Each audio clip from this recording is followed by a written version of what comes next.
హైదరాబాద్ హైటెక్స్ లో జరుగుతున్న కొలువుల పండుగ కార్యక్రమంలో తెలంగాణ ముఖ్యమంత్రి రేవంత్ రెడ్డి మాట్లాడుతున్నారు. లైవ్ లో చూద్దాం. ఎకరాల భూముల లెక్కలు పక్కాగా తెలిసిన విఆర్ఓ విఆర్ఏలను తొలగించుకోకపోతే వాళ్ళ దోపిడీ గ్రామాన తెలుస్తుంది.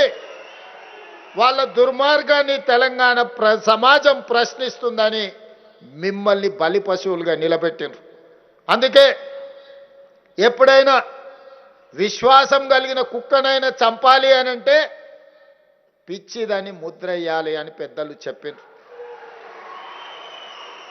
వాళ్ళ దోపిడీకి అడ్డుగా ఉన్న మీరు రేపు వాళ్ళ దోపిడీని ప్రజలకు వివరించే మిమ్మల్ని విఆర్ఓ విఆర్ఏ వ్యవస్థల్ని మిమ్మల్ని దోపిడీదారులుగా ఆనాటి నిజాం సర్కార్లో రజాకర్లు ఎట్లయితే గ్రామాల మీద పడి కొల్లగొట్టినరో ఈనాడు రెవెన్యూ సిబ్బంది ముఖ్యంగా విఆర్ఓ విఆర్ఏలు ఈ గ్రామాల నుంచి కొల్లగొడుతుండ్రు, రైతుల భూములు గుంజుకుంటుండ్రు అని ఆనాటి ప్రభుత్వం మిమ్మల్ని దోషులుగా నిలబెట్టే ప్రయత్నం చేసిండ్రు.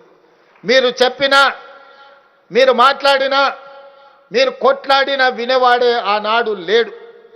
ఆనాడు మిమ్మల్ని నిస్సహాయం చేసి ఉన్న ఉద్యోగాలను తొలగించి మిమ్మల్ని చెట్టుకొకరిని పుట్టకొకరిని ఎక్కడ పడితే అక్కడ విసిరేసిండ్రు. ఇదంతా చరిత్ర, ఇది నిజం. మీ కళ్ళ ముందే ఇవన్నీ జరిగినాయి.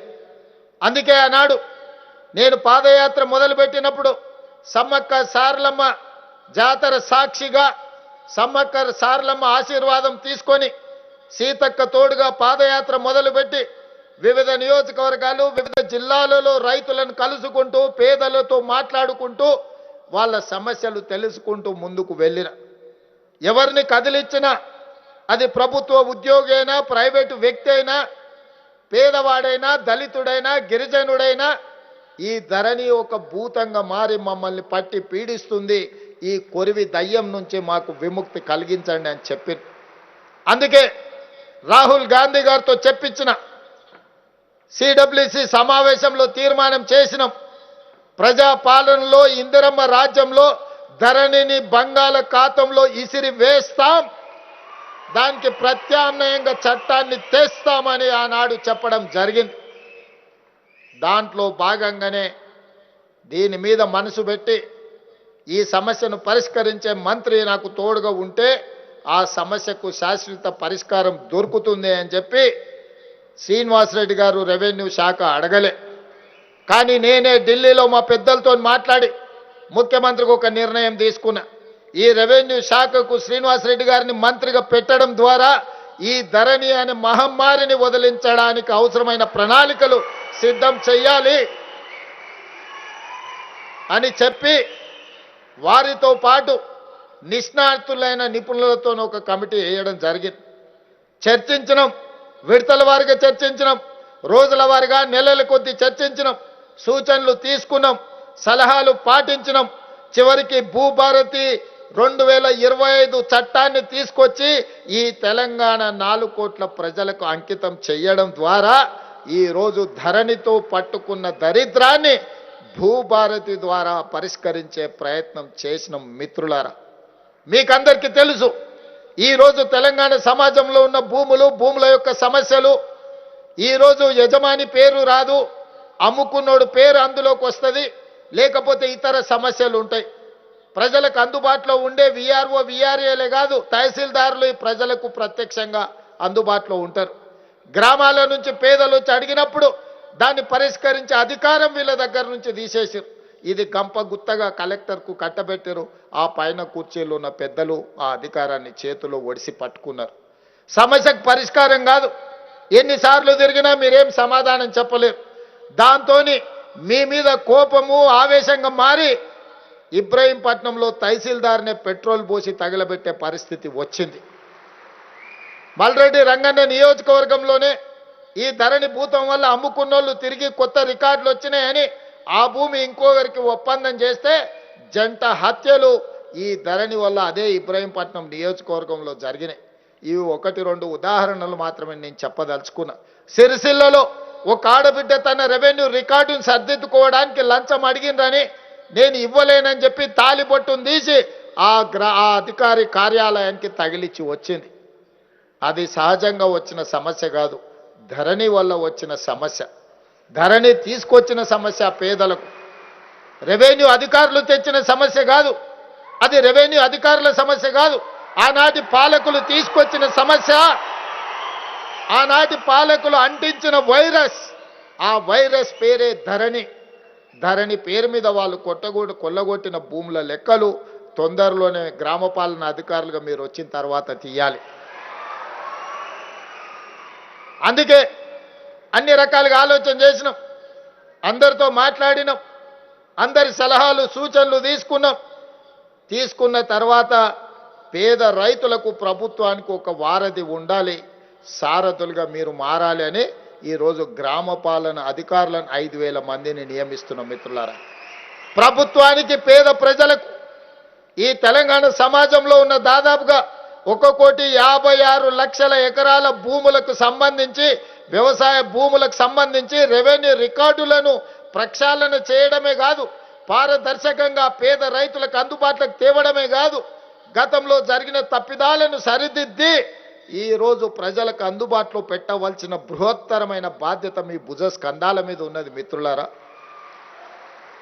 ఈ భూభారతి చట్టం పకడ్బందీగా అమలు జరగాలి, పేదవాడికి న్యాయం జరగాలి అనంటే ఈ గ్రామ పాలన అధికారులు ఈరోజు ప్రజలకు అందుబాటులో ఉండాలన్న ఆలోచనతోనే ఈరోజు మా ప్రభుత్వం తిరిగి మిమ్మల్ని నియమించే ప్రక్రియకు ఈరోజు పూనుకున్నది. ఇదే కాదు, సాదా బైనామాలు ఇప్పుడే పెద్దలు శ్రీనివాసరెడ్డి గారు చెప్పారు, దాదాపుగా 8-9 లక్షల ఎకరాల సాదా బైనామాల అప్లికేషన్లు సంవత్సరాల కొద్దీ అక్కడ నిరీక్షిస్తున్నాయి. ఇవాళ మీరు బాధ్యత చేపట్టిన ఎంబడే భూభారతి సమస్యల్ని పరిష్కరించడమే కాదు, ధరణి దరిద్రాన్ని వదిలించడమే కాదు, సాదా బైనామాల్ని పేదలకు అందుబాటులోకి తీసుకొచ్చి వీటిని అమలు చేయాల్సిన బాధ్యత కూడా మీ మీదనే ఉంది. ఇక్కడే మనం జాగ్రత్తగా ఉండాలి. ఏ సమాజంలో అయినా, ఎంత గొప్ప వ్యవస్థలను అయినా 2%, 3%, 5% కొంతమంది చెడు వాళ్ళు ఉంటారు. అంత మాత్రాన వ్యవస్థను మొత్తాన్ని మనం తగలబెట్టుకుంటామా? ఇలా ఇంట్లోకి ఎలుక దూరితే ఎలుకని పట్టుకుంటామా, ఇల్లు తగలబెట్టుకుంటామా? ఒక్కసారి ఆలోచన చెయ్యండి. అట్లనే ఆనాడు రెవెన్యూ శాఖలో ఎవరైనా విఆర్ఓలు, విఆర్ఏలో, తహసీల్దార్లో ఎవరైనా చిన్నదో పెద్దదో తప్పిదం చేసి ఉండొచ్చు. తప్పులు చేసే వాళ్ళను సరిదిద్దడానికి ప్రయత్నం చేయాలి, సరిదిద్దుకోమని ఒక అవకాశం ఇవ్వాలి. అయినా ఇవ్వకపోతే మన చట్టాలు ఉన్నాయి, మన విధి విధానాలు ఉన్నాయి, వాళ్ళ పట్ల మనం చర్యలు తీసుకోవడానికి. అంతేగాని సొంత ఇంటిని తగలబెట్టుకున్నట్టు ఈ వ్యవస్థను మొత్తాన్ని రద్దు చేయడం ద్వారా వాళ్ళ దొంగతనాలు కప్పిపుచ్చుకోవడానికే ప్రయత్నం జరిగింది తప్ప ఇది వ్యవస్థ వల్ల, మీ రద్దు వల్ల పేదలకు న్యాయం జరగలేదు. 20 నెలల్లో ముఖ్యమంత్రిగా పరిపాలనలో, అదేవిధంగా గ్రామ సభలలో, ఇతర ప్రభుత్వ కార్యక్రమాలు, అది రేషన్ కార్డులు కావచ్చు, లేకపోతే సన్నబియ్యం ఇచ్చే విషయంలో కావచ్చు, లేకపోతే భూ సంస్కరణలు తీసుకొచ్చి తద్వారా రైతు భరోసాను అందుబాటులోకి తీసుకురావాలనుకున్నప్పుడు రెవెన్యూ వ్యవస్థ లేని లోటు, విఆర్ఓలు, విఆర్ఏలు లేని వ్యవస్థ లోటు మాకు కనిపించింది. అందుకే మంత్రులతో మంత్రివర్గ సమావేశంలో మాట్లాడిన మనం ఖచ్చితంగా ఈ వ్యవస్థను ఏదో ఒక రూపంలో పునరుద్ధరించి ప్రజలకు అందుబాటులోకి తీసుకురావాలి. మంత్రివర్గ సహచరులు నాకు ఒక సూచన, హెచ్చరిక చేసిండ్రు. వాళ్ళని పూర్తిగా దుర్మార్గంగా వాళ్ళ మీద ఒక ముద్ర వేసింది గత ప్రభుత్వం.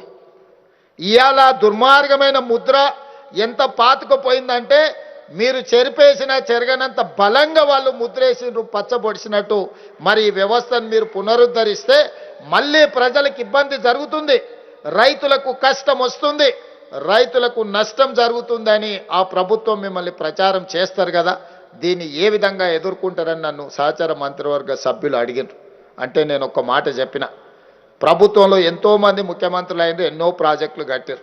పండిత్ జవహర్లాల్ నెహ్రూ గారు మొదలుపెట్టిన మన నాగార్జున సాగర్, శ్రీశైలం, శ్రీరామ్ సాగర్ లాంటి ప్రాజెక్టులు, ఆ తర్వాత ముఖ్యమంత్రులుగా వచ్చిన వాళ్ళు కట్టిన భీమా, నెట్టంపాడు, కోయిల్ సాగర్ ఇలాంటి ఎన్నో ప్రాజెక్టులు కట్టిండ్రు. వాళ్ళందరూ ప్రాజెక్టులు కట్టిండ్రు. ఆ ప్రాజెక్టులు ఈ రోజుకు ఉన్నాయి. మరి గత పాలకులు కట్టిన కాళేశ్వరం కూలేశ్వరం అయింది కదా. కూలిపోయిన కాళేశ్వరాన్ని చూపించి ఆ పార్టీని రద్దు చేస్తారా, లేకపోతే వాళ్ళందరినీ వీళ్ళని తొలగించినట్టు మొత్తం ఉద్యోగాల నుంచి తొలగించడానికి అవకాశం ఉందా అని నేను అడిగిన. నిజంగానే చిన్నదో పెద్దదో తప్పు జరిగితే మొత్తం వ్యవస్థనే రద్దు చేసిండు. 1,00,000 కోట్లు ఖర్చు పెట్టిన కాళేశ్వరం కట్టడం కూలడం 3 ఏళ్లలోనే జరిగిపోయింది. మరి వాళ్ళనేమనాలి, వాళ్ళకేం శిక్ష విధించాలనో నేను కాదు, ఈ ప్రశ్న నేను అడగను. వేలాది మంది గ్రామ పాలన అధికారులు గ్రామాన వాళ్ళే అడుగుతారు, వాళ్ళే సమర్థించుకుంటారు, వాళ్ళే పేదలకు సేవలు చేస్తారు,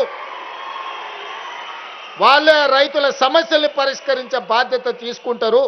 ఎందుకంటే ఎంతో వ్యతిరేకత వారు కల్పించిన ఈరోజు మా రెవెన్యూ శాఖ మంత్రి బలంగా వాదించి ఈరోజు ఈ వ్యవస్థను పునరుద్ధరిస్తున్నాడు.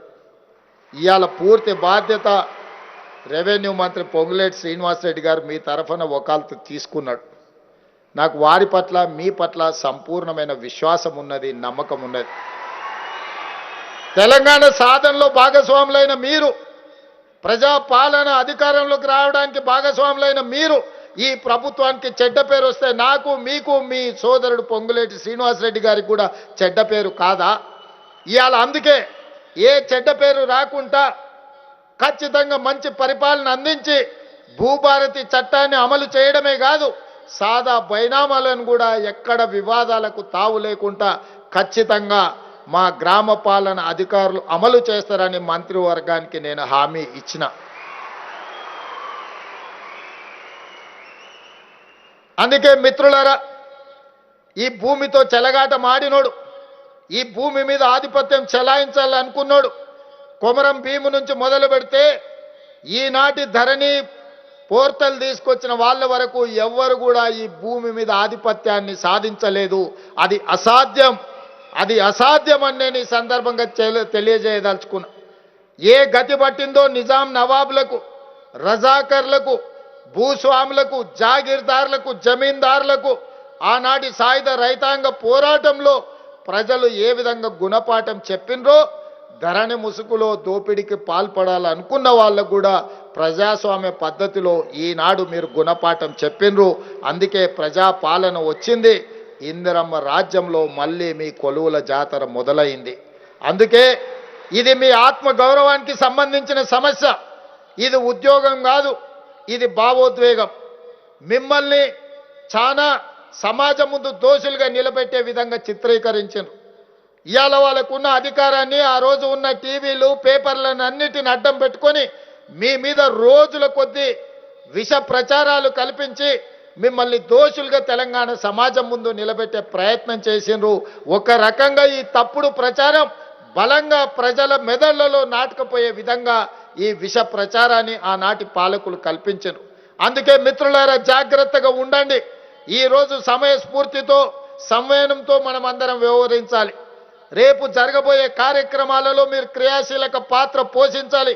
గతంలో ఏదైతే మన మీద ముద్ర వేసినరో ఆ ముద్రను తొలగించుకోవడమే కాదు, ముద్ర వేసిన ఆనాటి పాలకులు తప్పుడు విధానాలు, ధరణి పేరు మీద పాల్పడ్డ దోపిడీలను ప్రజలకు వివరించే విధంగా మనందరం ఈనాడు ప్రతిజ్ఞ చెయ్యాలి.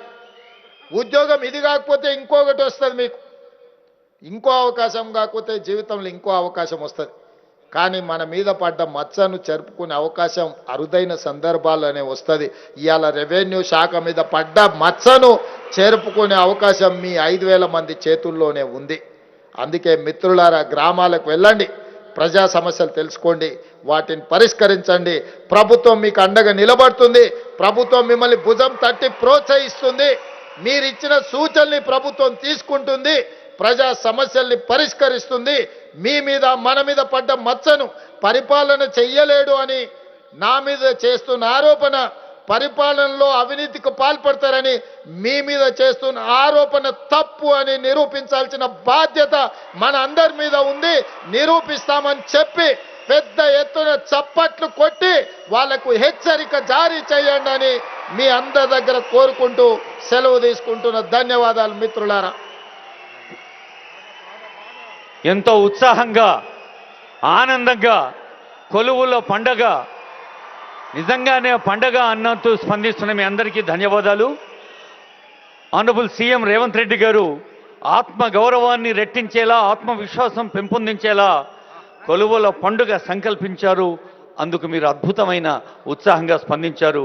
మరోమారు అందరికీ హృదయపూర్వక శుభాకాంక్షలతో ఇప్పుడు గౌరవనీయులైన సీఎం గారి చేతుల మీదుగా లాంఛనంగా కొంతమంది యువతి